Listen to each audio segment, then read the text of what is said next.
नमः।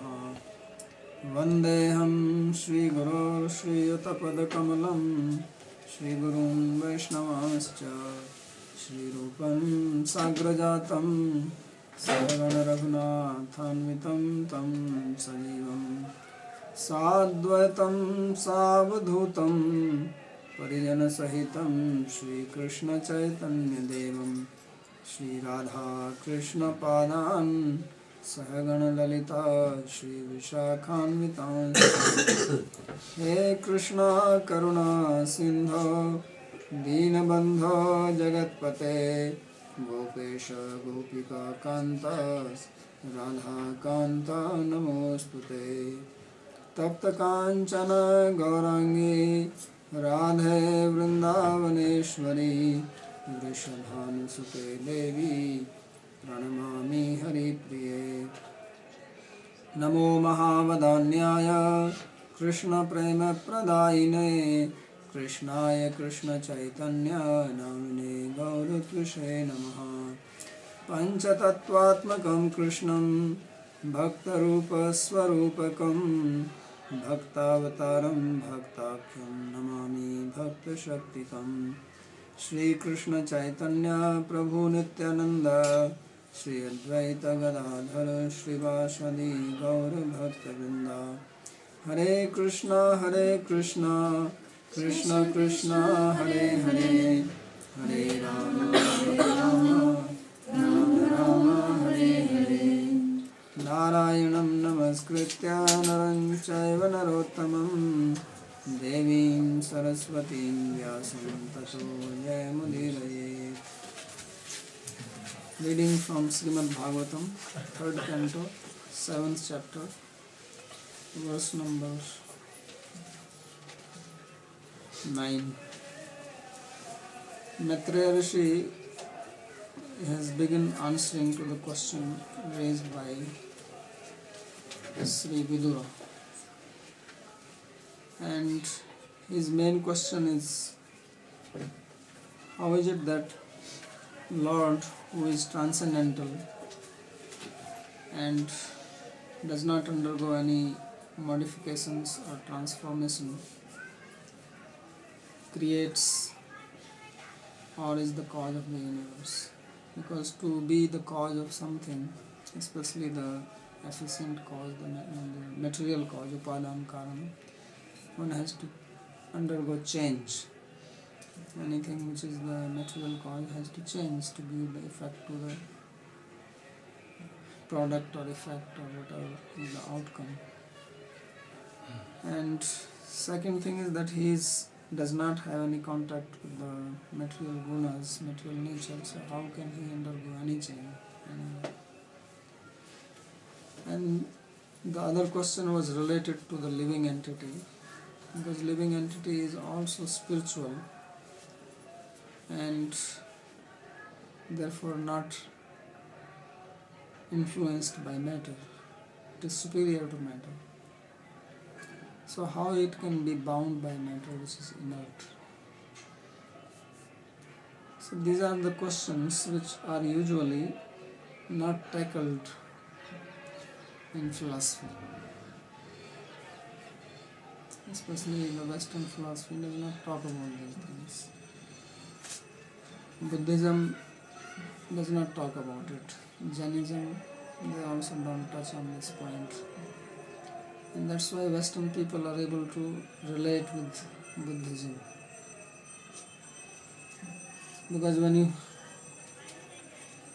answer these questions as they have been answered here in Vedic literature, they sound like religion, which means now you are bringing scriptures into and you are asking us to accept something. So like in science, they have certain theorems, certain axioms which they accept without proof. Theorems have proof, but axioms are accepted, and then they base their whole scientific explanation on these things, and they give proof of that. So in philosophy also there are certain basic concepts which are accepted from the scriptures, because scripture is the authority, and Western philosophers, they don't want to accept that, so they think that this Vedic philosophy is not philosophy. Impersonalism is also popular because impersonalism has answered these questions in a very simple manner.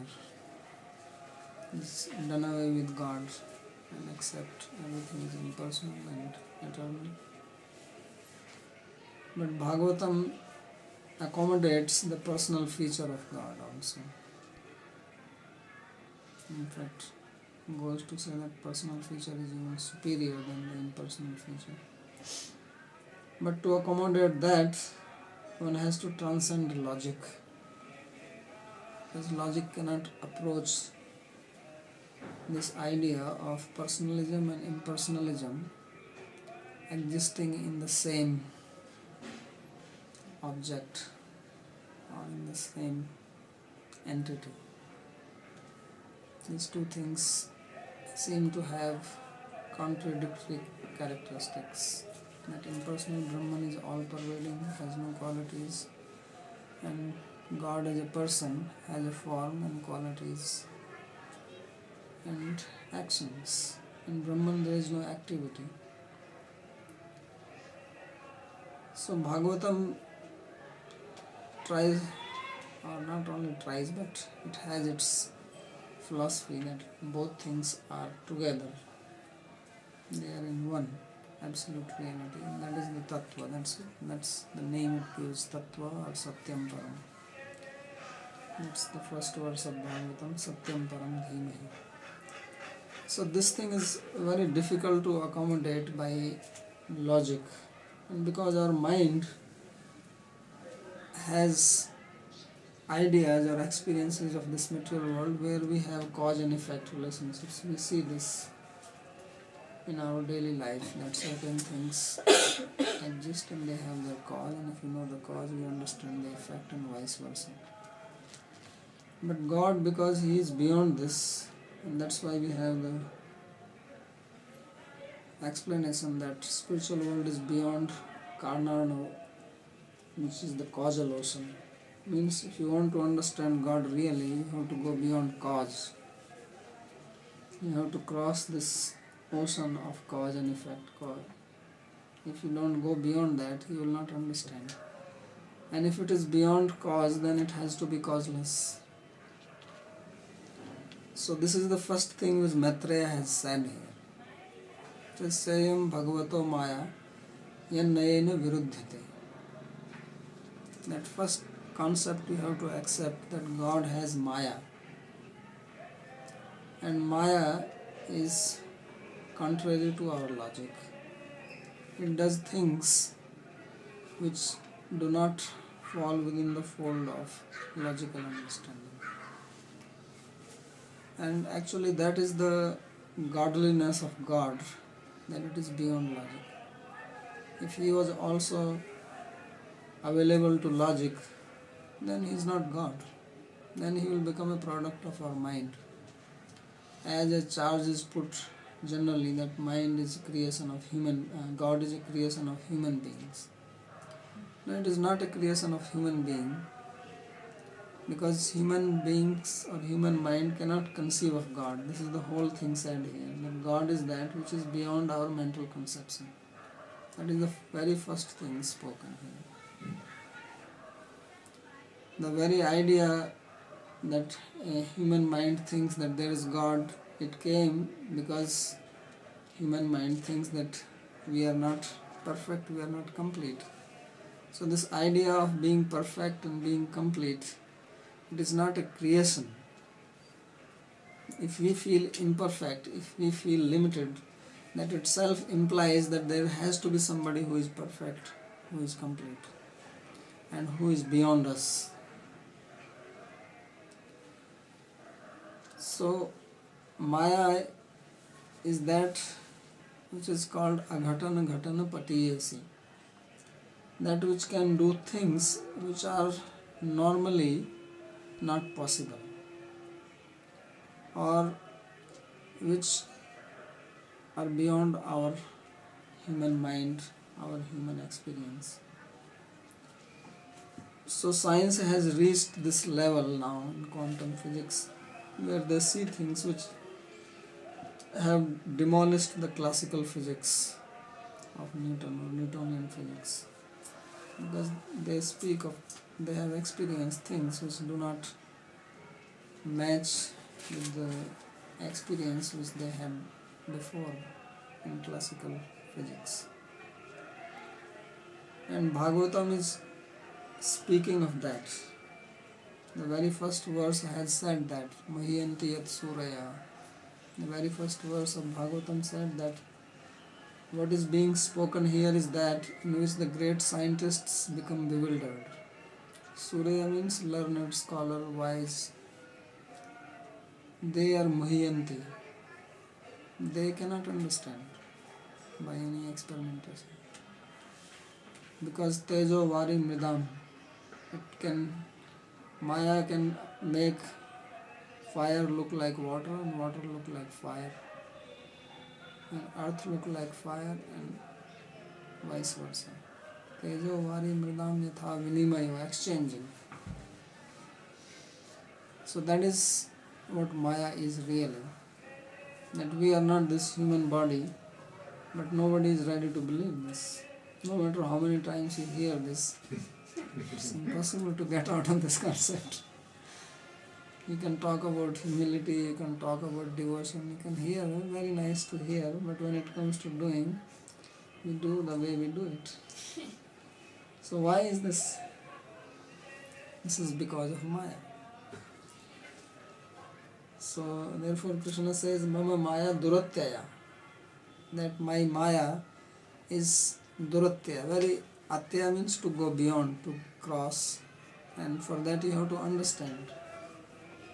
It is not some physical crossing, you have to know what it is. So very difficult to comprehend, what to speak of transcend, transgress it. So therefore, what Maitreya is hinting here from the very beginning is that since you will not be able to understand it, better think how to go beyond it. Because it is not possible to understand Maya and remove this contradiction which we see. So it says if you try to remove the contradiction, you will lose your life in it. So just get away from it, and then you will understand how is that living being is bound. In other words, this whole idea, how is that soul which is transcendental to matter comes under the influence of Maya, the only way you can understand is by experiencing, not theoretically. When one will become self-realized, which means God-realized, because without God realization there is no self-realization, because self is part of God, and you cannot realize the part without knowing the whole, then it will become understanding.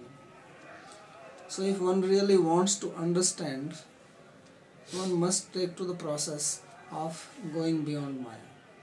And that is what Krishna says, Mame ve prapadyante Maya metam karantite. So Krishna did not say that you try to understand Maya. He did say that you see my glamour. Pashyame yogam ashwaram. That just see my glamour, what I can do.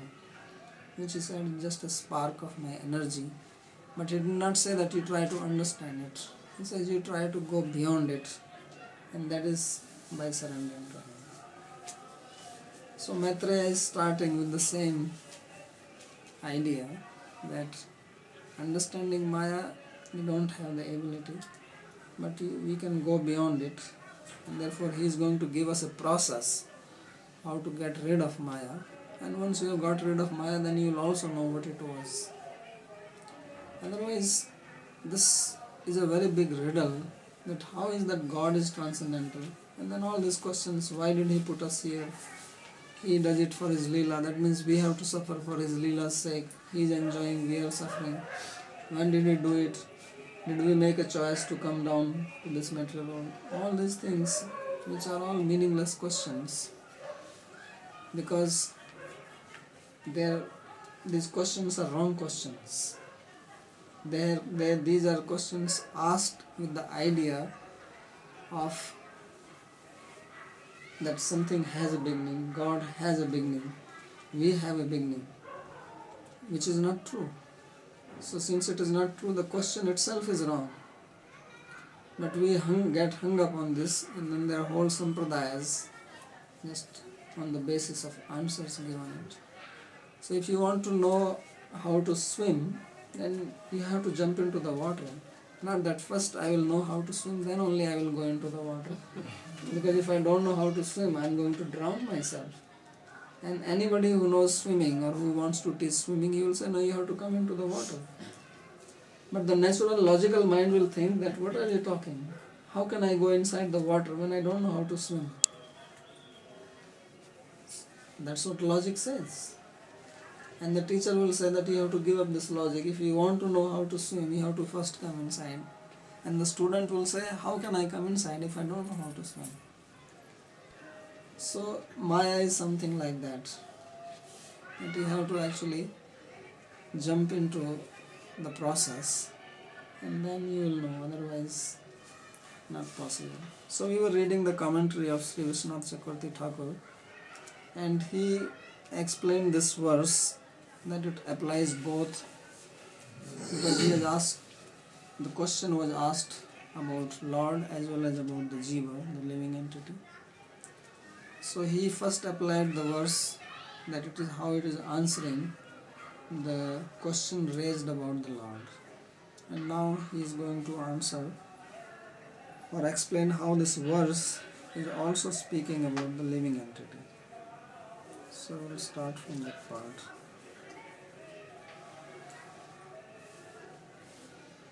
ईश्वरस्य स्वरूप ज्ञानानंदादि अनुभव समर्थस्य अपि जीवस्य दुर्भगत्वादि कार्पण्यम तथा विमुक्तस्य अपि बंधनम यत् सेयं माया वृत्तिरविद्या अविद्या निबंधनम एव एतद्वयम् इत्यर्थ.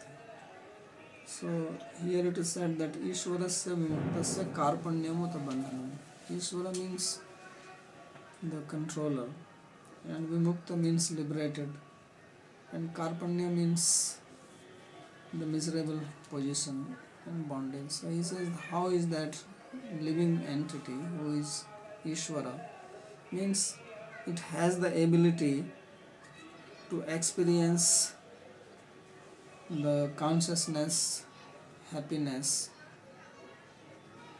which is freedom from all misery by its own very nature. Yet now the jiva is in bondage, although it is liberated.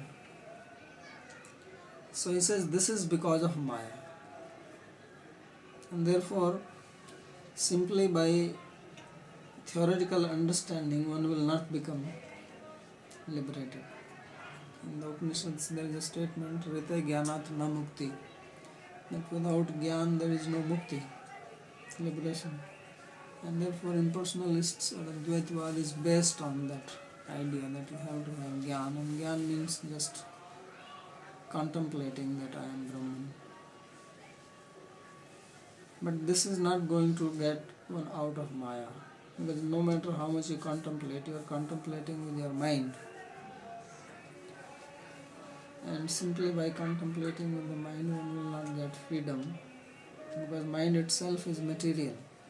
This is another question which was asked later on in 11th canto by the Kumaras to Brahma, and Brahma was also confused. He says that we have to meditate with the mind, but mind itself is material. So how can we use the material mind and get freedom from material bondage? It's like you want to wash your hand with the muddy water. So how is it possible? So when Brahma heard this, he did not know what to say. So then Lord appeared as Swan, and he put another question to the Kumaras, because when he came as a swan, and the Kumaras asked him, who are you? Kastvam. So Lord said, this is a wrong question. because the question itself is useless. What are you talking about? About me, my body? To whom do you refer? So he says that the jiva gets bound by energy of Maya called avidya. Avidya nibandhanam eva etadvayam. And because of avidya or ignorance, these two things are happening. That jiva is bound and he has fallen into a miserable condition. Although jiva is free from misery, there is no misery in the swarupa, in the nature of jiva. And there is also no bondage. Krishna says, Bandha Mukta iti vyakya guntamena vastuta. That bondage and liberation are not in reality, because there is no bondage really. It is by gunas, by avidya. But this is the job of Maya, that there is no bondage, yet there is bondage. Because bondage is not in our swarupa. Maya is not touching us, yet we are not free. So these two things are caused by avidya, which is one potency of Maya. Ayam artha. He gives the explanation.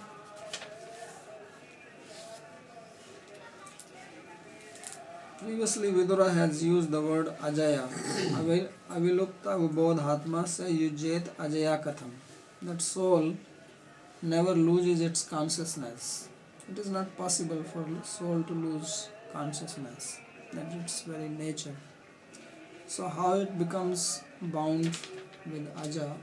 Aja is another name for Maya, means which is not born or not created. Aja also means a goat. So how is that he gets bound? So he is using the same word here. He says, Ajaya jivasya katham jnana lope iti tvaya uchyate sacha jnana lopo yadi satya sat tada sa aja swashakti rapi bhagavata dandya syat. He says that you said that how is it possible that this aja has covered the knowledge of the living being. So Vishwanath Chakravarti Thakur says, he says that if this loss of knowledge of the living being is real, then this Maya or Aja, although this is the energy of the Lord, she must be punished by the Lord. Because why she is troubling the jiva like this? If a father has children and one is powerful and hassles the other, then father will punish him. So Maya is powerful and she suddenly comes and gives an injection to the jiva, and jiva forgets everything. Poor guy. It's like you take some drug and then you hallucinate. So jiva is drugged by Maya. So then he says, if this is real, then Lord should punish her. Kintu sa naiva satya. He says, but the thing is that the loss of consciousness of the jiva is not real. Yatha hridhi sthitamapi ratna padmakam vismritya janena nasti iti padkam iti khidyate yatha cha anyena kritamapi chauryam vibhranti vasad maya eva hritam iti abhimanyate तदनंतरम च राजकीय पुरुष दत्तम तत्फलम दुःखमपि भुज्यते एव तथैव अनादि अविद्या संगवसात् जीवेन स्वज्ञानानंदम विस्मृत्य देहाभिमान प्राप्तम. So he said it is just like somebody is having a nice, what you call, pendant, and it is in the neck, but he has forgotten, and then he says that somebody has stolen it. It happens many times. You put your money somewhere and then you forget, you don't find it, and then you say, oh, maybe the servant came to clean my room, he must have taken it. It has happened with us few times like this. but then you find that money is right there. After searching here and there, then you find that the money has not gone anywhere. But in the meantime, it is possible that somebody is actually pinpointed that he came and he is the only one who entered in the room, and therefore he has stolen, and you complain about him and he may be punished. So here the money was not stolen, yet there is punishment. So the jiva has not lost his knowledge, but there is an illusion. And then, being deluded, one person thinks that my pendant is stolen, and the other person is also in illusion. He thinks he has stolen it. Just like somebody can fall in illusion that my pendant is stolen, somebody can also fall into illusion that I stole it. Isn't it? So now if somebody falls into the illusion that he has stolen the pendant, then he has to be punished by the police. So he gets punished for nothing. So that's what is happening in the material world. Everybody is getting whacked for this illusion, this illusory understanding and suffering. So it says that the living entity is having association with this avidya, and this association has no beginning. So you don't have to blame yourself that you made the wrong choice to come to this material world because this ignorance has no beginning. And you also cannot blame God that why did he put me here, what did I do wrong. No, he did not put you here, you are here. Either you can say to begin with, or you can say without beginning. But you have always been here, and nobody have put you here, neither you nor anyone else. So this is called anadi avidya. Association with avidya is beginningless. Jivena swagyananandam vismritya. And therefore jiva has forgotten. And when I say forgotten, does not mean that it began somewhere, because you have to always remember this. Not that one particular day you forgot yourself. This is how you have been. You forgot that you are a conscious being and you are free from miseries. And then when you forget, then dehavimanam praptam. So Maya does two things. One is avaran, other is called viksheta. That it has covered our consciousness, and covering is not sufficient. It is also put our consciousness into something else. Not only that we don't know who we are, we think we are something else. If it was that we don't know who we are, then it is half the problem. Now it is double the problem. That we think that we are somebody else. Viparyas. Deha dharmam durbhagatvadikam cha prapya. So this is called durbhaga in the verse, which means the unfortunate situation. So unfortunate situation is attachment to the physical body, subtle and gross.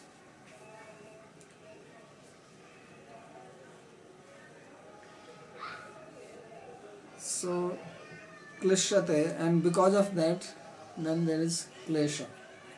So in the Yoga Sutras, the 5 kleshas are described by Patanjali. Avidya, asmita, raga, dvesa, abhinivesa, pancha klesha. Klesha is misery, suffering. And the first one is avidya, which is also saying. So avidya is the root cause. This is the normal, general suffering. And then it has various varieties. There is the normal type of suffering, and then there is a specific type of suffering. So we have normal type of suffering is common for all of us. We are all equal. People always say these days we are all equal. So we are all equal because we have one normal type of suffering called avidya. Everybody. There is no difference. And then we have specific, so we are also not completely equal. Then we are unequal because we all have specific suffering. Everybody. Because everybody has got rag and dvesha.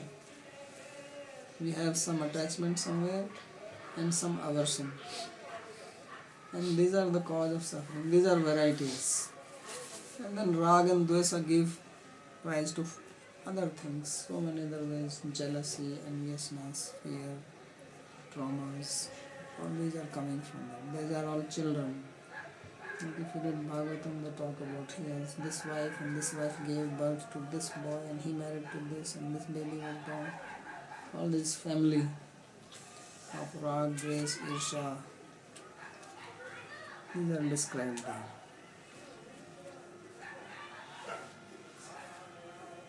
So this is the cause of suffering, because he has asked that why he is suffering. Tarhi kasmai dosho de. So he says, now whom can we blame? Shall we blame the jiva? Shall we blame Maya? Shall we blame avidya? Or shall we blame God? Who is to be blamed? So he says there is no need of blaming, because that is not going to stop your misery. You better find the solution. Atra tata sanga bhransita aishwaryam sansarantam kubharyavat ityadi drishta. So he says that just like a person who has a wife with a bad character and then he suffers, like that jiva is having a bad wife and suffering, and he doesn't want to give up. He is very much devoted. So he has lost all his power. He is called Ishvara. Ishvara means Aishwarya.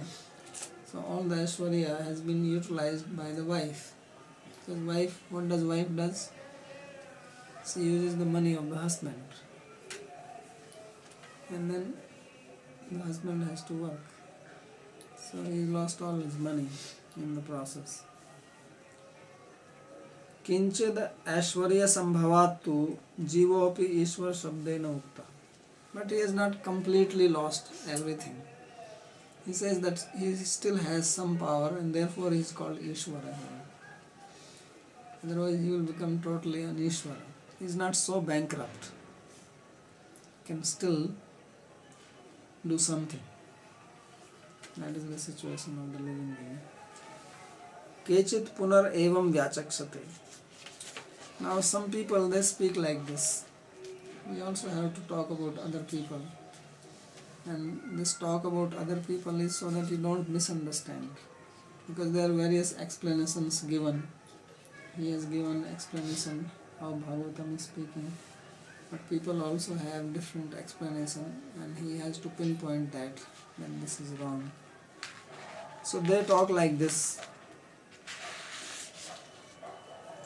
That Deshtah Kalatah Ityadav Avilupta Avbodha Atma Paramatma Suddha Chaitanya Rupa Sa Katham Avidya Yujyate.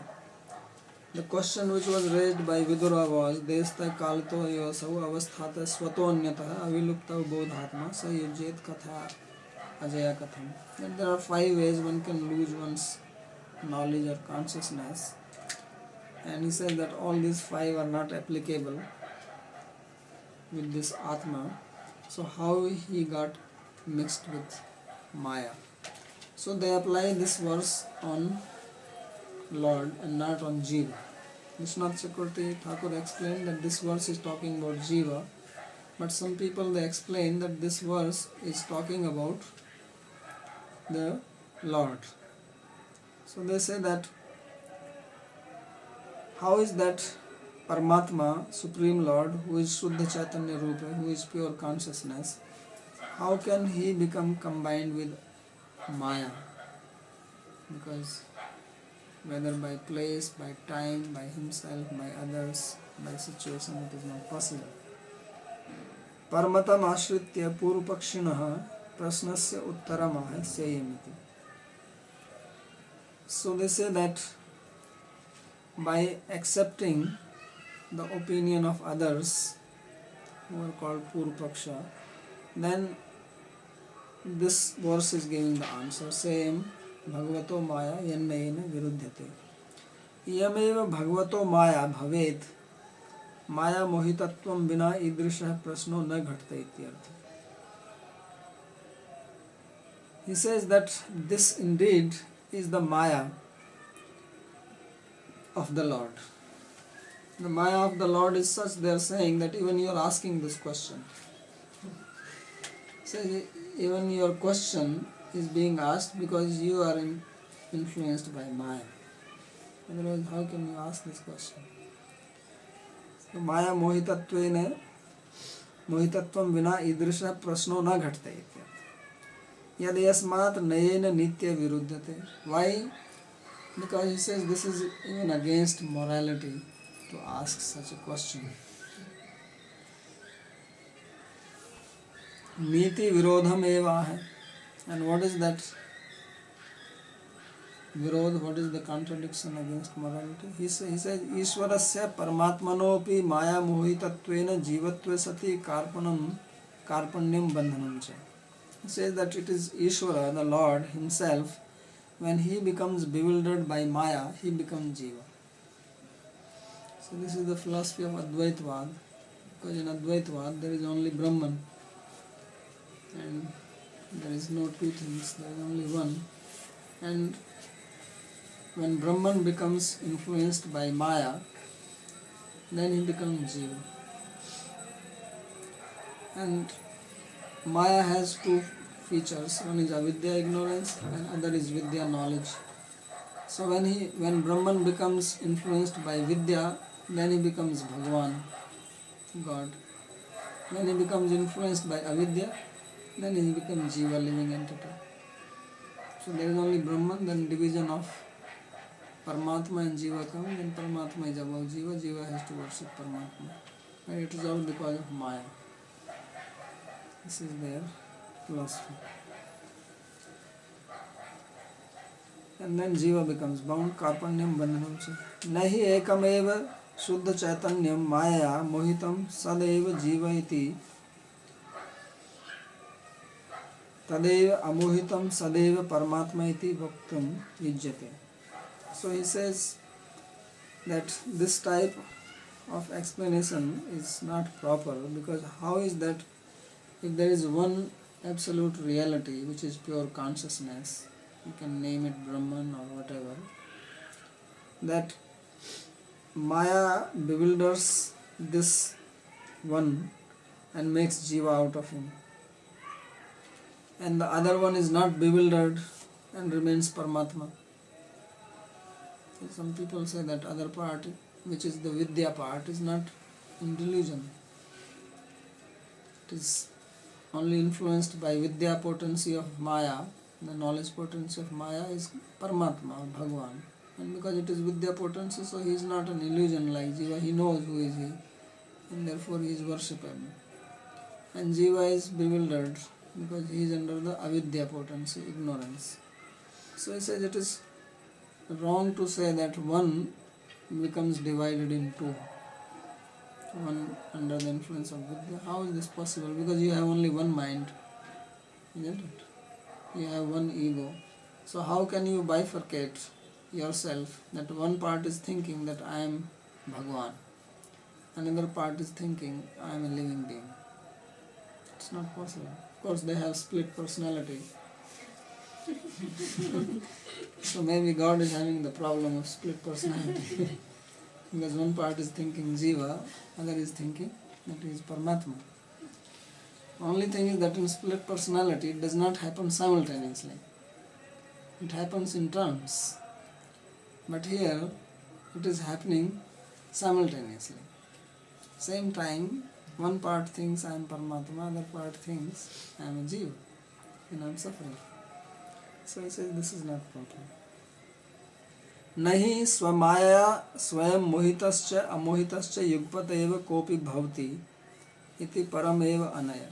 He says it is not possible that one becomes bewildered and not bewildered simultaneously by one's own Maya. Not only that he is getting half bewildered, half unbewildered, But also this bewilderment and not being bewildered is happening by one's own Maya. It is possible somebody else bewilders you, but my own Maya is making me half bewildered, half not bewildered. He says this is completely illogical. तस्मात् यैर एवं पृच्छते कष्ट सृष्ट्या समाधीयते च तैव maya mohita geya. He says, therefore those who ask like this and then answer like this, they both are bewildered by Maya. Because the verse is not talking about God, it is talking about the Jiva. So first to take this question and apply it on the Lord, that is a bewilderment of Maya. And then give an answer like this, then the teacher is also bewildered. So the student and teacher both are under the influence of Maya. वस्तुतस्तु परमात्म जीवात्मनो सूर्य तत्किरणौ एव जात्या एव मिथो विलक्षणो चैतन्य चैतन्य कणो भवते इति सिद्धांत. He says in reality, Lord and the living entity, they are like sun and its rays. So sun is different, the ray is different, and therefore he says by their very class they are different. The class of the sunlight is different, it is energy, it is the potency, and class of sun is different, it is that which possesses that power. The sunlight is not independent of sun, it is dependent on the sun. Sun is not dependent on sunlight. Sunlight is dependent. So these are two separate classes. So he says, therefore living beings are like atomic particles which are conscious.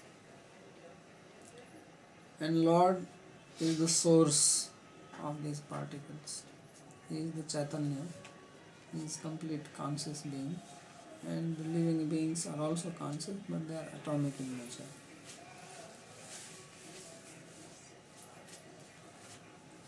So this is the principle. Chaya kiranau yatha suryata eva bhavataha athapi surya tulya kanau suryat न भिद्यते च तथैव माया शक्ति जीव शक्ति परमेश्वराद उद्भूते अपि अनादि अभिन्ने अपि स्वरूप भिन्ने एव. So he says that both the light and shadow, they happen because of sun. The shadow is also because of the sun, and light is also because of the sun. So in the same way, avidya or ignorance or maya which covers, that is also because of the Lord. Because shadow is that which where the light is not there, the sun is not seen in shadow. So maya is that where God is not perceived. And the jiva is also energy of the Lord. So he is the source for both. And both are his energy. So they are different from God, at the same time non-different. Just as the sunlight is different from the sun, because you can experience it outside the sun, yet it is not different from sun because it cannot exist without sun. Sun is existence. So in the same way, the jiva and maya, they are two energies of Bhagavan or Paramatma, and they are different from him. And also one abhinne api swarupto bhinne and anadi abhinne. Every time he uses the word anadi, this is very important, that it has no beginning. Now don't think that once upon a time Maya suddenly came out, like they say that sun was there, then earth broke off from that. So not like that.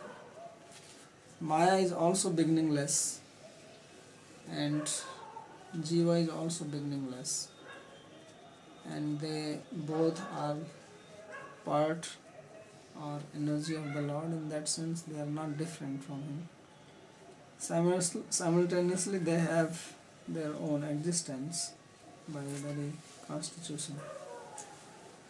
Tatha cha Vadyake, and he quotes one verse from Ayurveda. Punsho asti prakritir nitya prati chaya iva bhasvata iti. That Lord's Prakriti, or this Maya, in Ayurveda the word used is Prakriti, is eternal, and it is like a reflection of the original source. Tathacha Shruti, and then in the Upanishad also it is said, Yathagne Kshudra Visfulinga Vicharanti iti evam Atmana iti Jivasya Saktitvantu. So he said, just like there is big fire and from that sparks are flowing out, small. So these sparks are also part of fire, but they don't have the same heat as the original source of fire, and they can become overpowered. So the jivas are like that. And jivasya saktitvam tu. And what is the proof that jiva is a shakti or energy?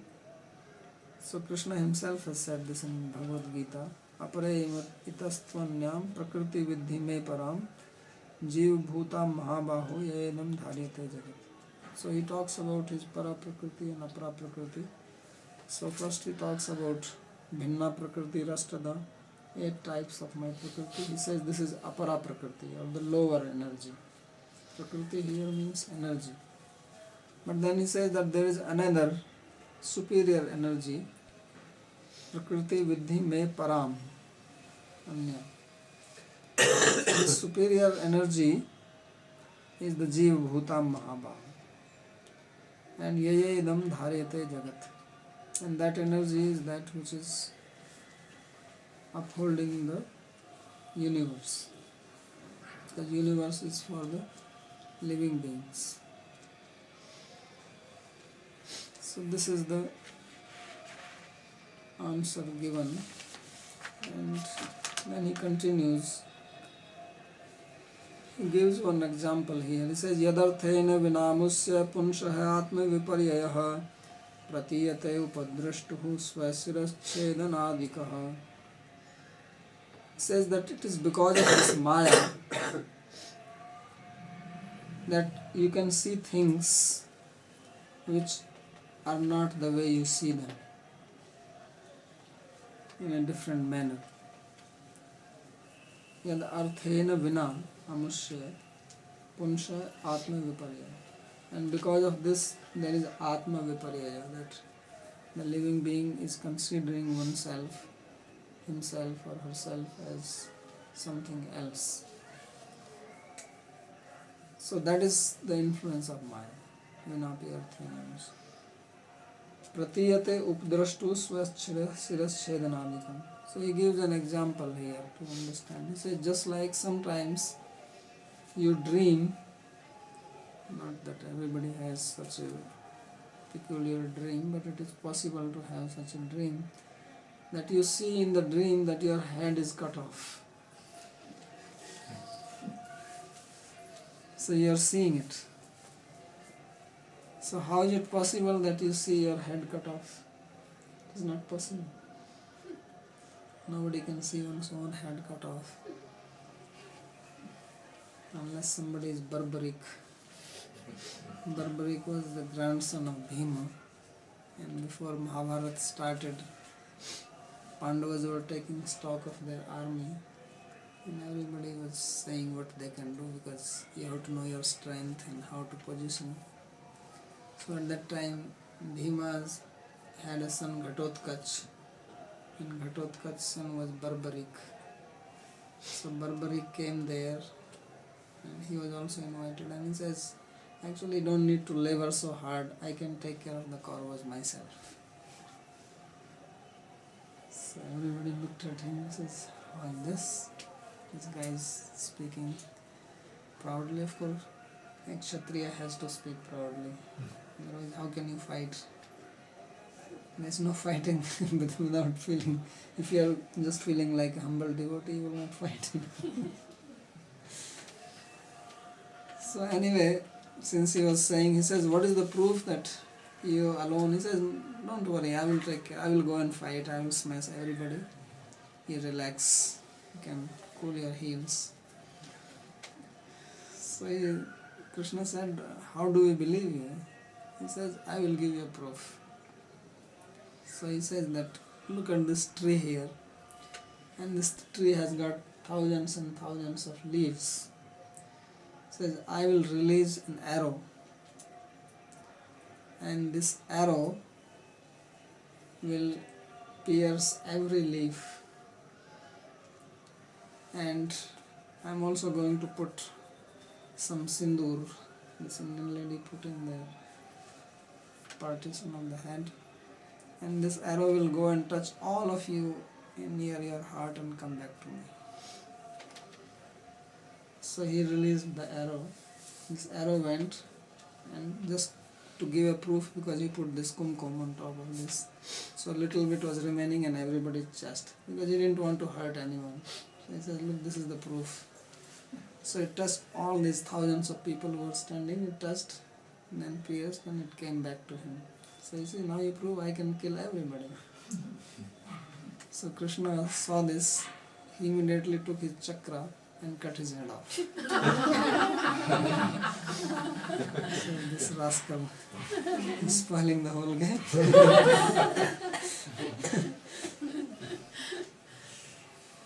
But the amazing thing is that his head was cut off, he was still talking. He says, my Lord, I am very surprised that you did this. So, and of course, everybody was shocked. Then why did Krishna do this?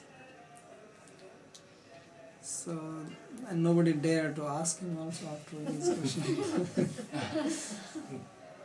So then he says, anyway, Barbaric said, you have done this, but I was very, very, very interested in participating in this battle, because Krishna himself says in Bhagavad Gita, Lavanta Yuddham Idrisham, that Kshatriyas, they are hankering for such battle. This is like a feast. Brahmana is happy when he gets a nice feast, sweet rice with raisins. And the Kshatriya is very happy if he gets a chance to fight. That is his feast. But at least you give me a chance that I watch this battle. So Krishna said, don't worry, I am going to put you on a high pole and your hand, and you can watch. And I also bless you that in Kali Yuga you will be worshipped. So in Rajasthan there is a temple. It is called Temple of Syam Khatu. It is a very popular temple. A lot of people go there. There's one in Manali also. Syam Khatu? Syam Khatu. I'm saying. This is barbaric. I didn't know the story though. Yes. So he is worshipped. So, anyway, this example is not only in dream, but he actually saw his own head being chopped off from the body. So he says this is Maya. This is the job of Maya, because this verse is related with the previous verse. He said, Sayam Bhagavato Maya Yenna Yenna Viruddhate.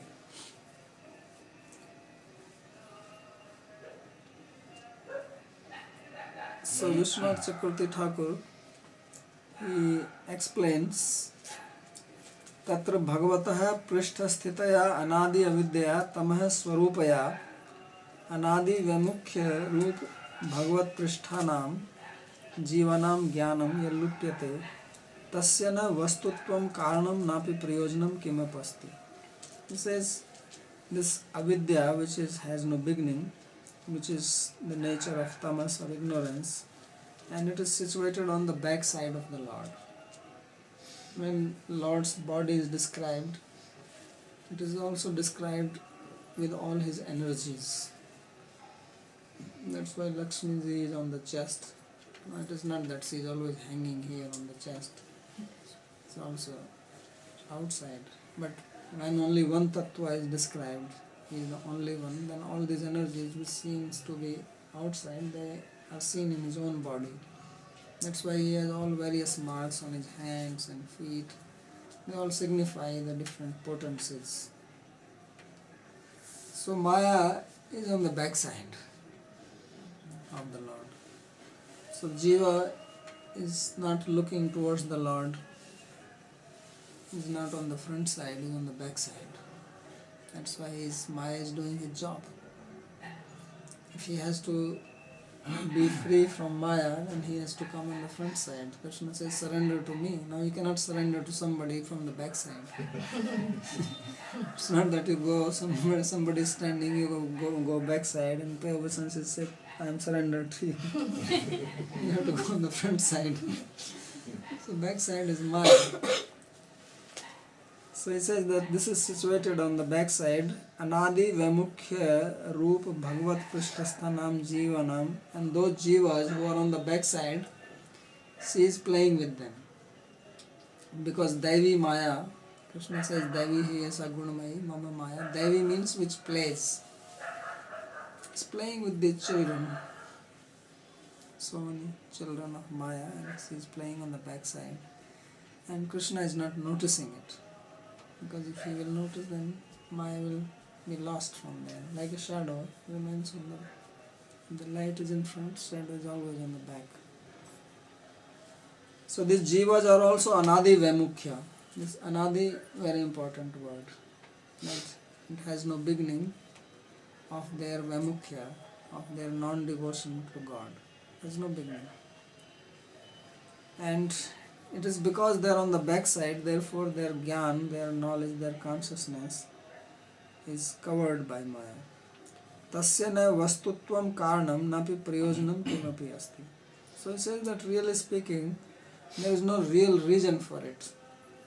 Because people are always searching for cause. So now he says that there is no cause for it. And there is no purpose also. So don't ask this question, why God put us here. So why he put us here means there is a cause. There is no cause. There is a purpose to be achieved from it. There is no purpose to be achieved. This is a very, very important thing to be understood. Because not understanding this only, so many types of doubts, they are always coming into our mind. So I will stop here, then he will give some more explanation about it. There is one question.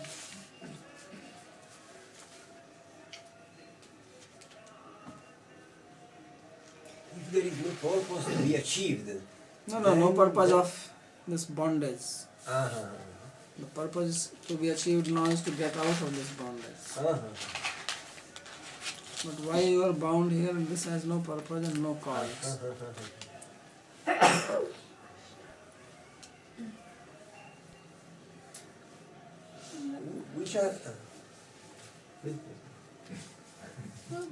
Which are the 8 lower prakritis? This is the 5 material elements.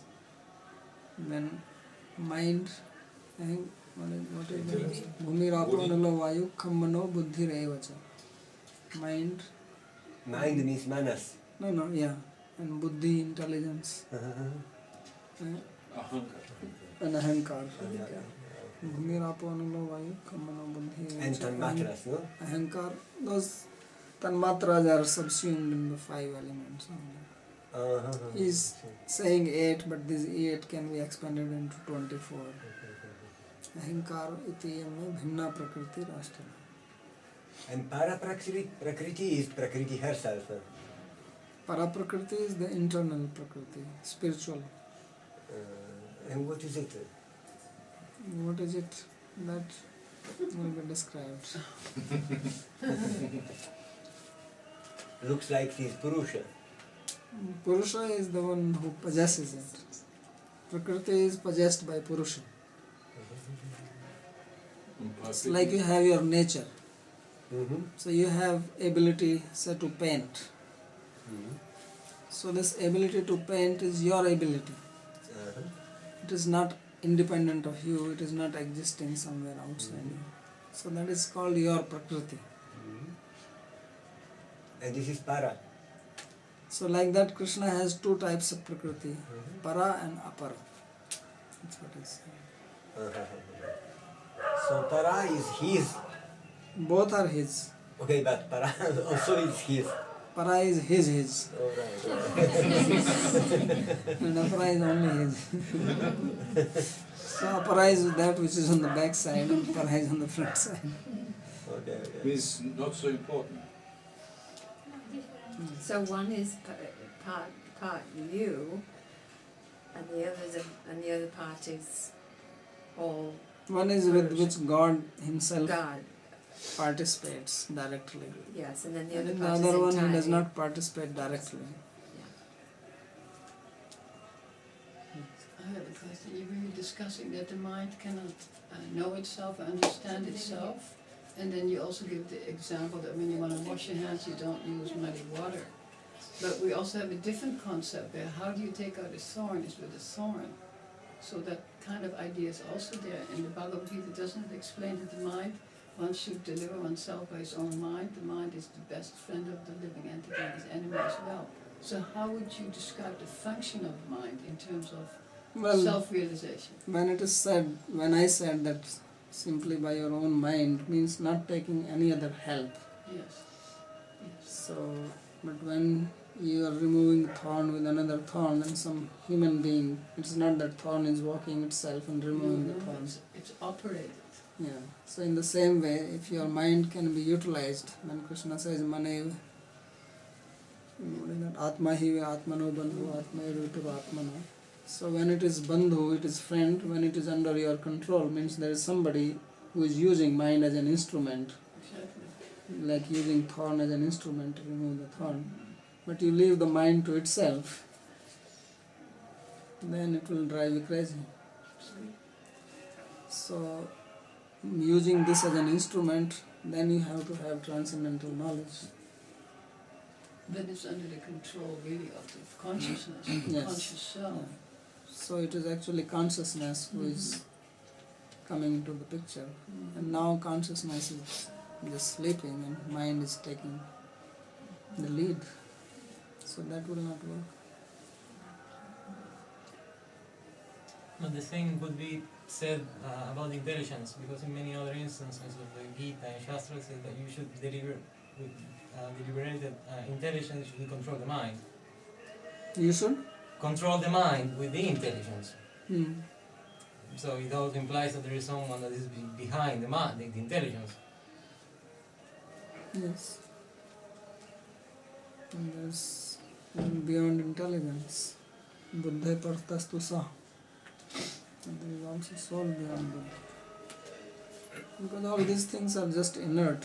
Mind, intelligence, ahankara. They don't have any life without soul. So soul is giving them life, but also falling under their control. It's like you said that the mind is not only bewilders you, that you don't know what you are, but it makes you think that you are something else. And there's a very nice statement that Prabhupada made in Chaitanya Charitamrita that I think is simply amazing. But he says, in this material world, the false ego acts like the soul. So the false ego acts like an imposter, and that is why Maya is so tricky, because you think that is you. And That is your false ego. It's imposturing. that is the seat of Maya, capital.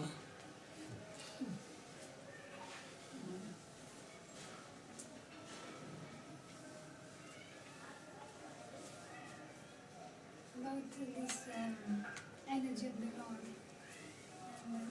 Jiva and Maya are two energies, two different energies of the Lord. So then, every energy has different quality and potency. So, what is the potency of the Jiva and the potency of Maya? Potency of Jiva is that it can energize, it is conscious, and therefore it can also spread consciousness into the body and make it function. And the potency of Maya is And it also has the potency to serve the Lord. so it's within the Jiva.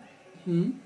Is it within the Jiva that it can serve the Lord? It has consciousness. At present, that's all it has basically. It has consciousness. Now, how you utilize that consciousness, it depends on the knowledge of the person. There's nothing more than that.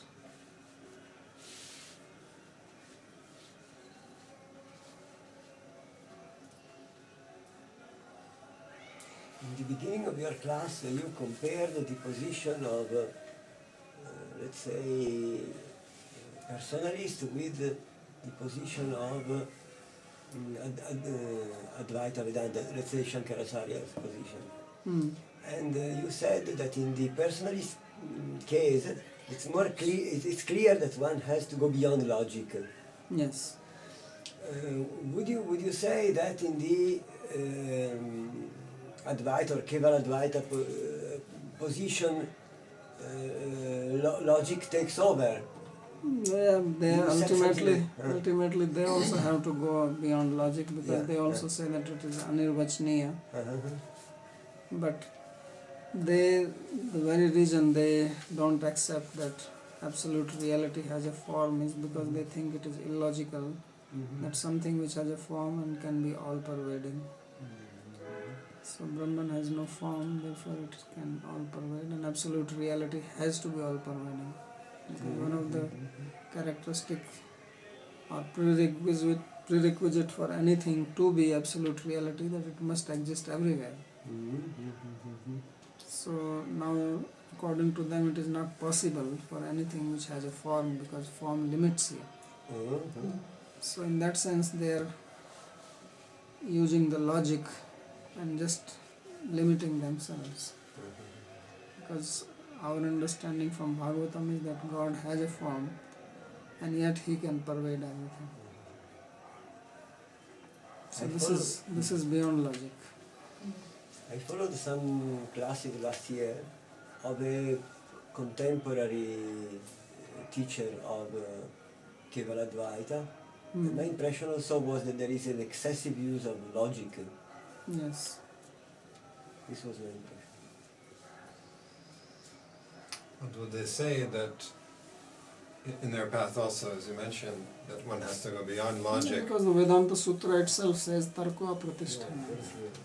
But then they impose a logical and rational limitation on form and personality. Yes. They impose a conventional, whereas the Vaishnavas say that there is such a thing as transcendent form, there is such a thing as transcendent personality. This much is, they don't acknowledge this. Yes. So up to certain extent we agree together, but after this limit we have disagreement. In Advaita Vedanta, the divine personality is Ishvara itself. Yeah, but their Ishvara is not transcendental. Their Ishvara is also material. Their Ishvara is also a product, immanent, let's say. is also a product of Maya.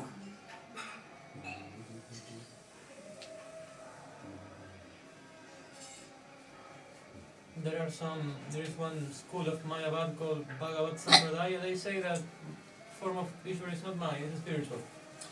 But it was first merged in Brahman and then becomes Ishvara and then merges back. But this is mentioned by Subhadra Swami in one essay about Mayavadism. But anyways, Krishna says that those who think that they are fools in chapter 7. I don't know where is this simple one.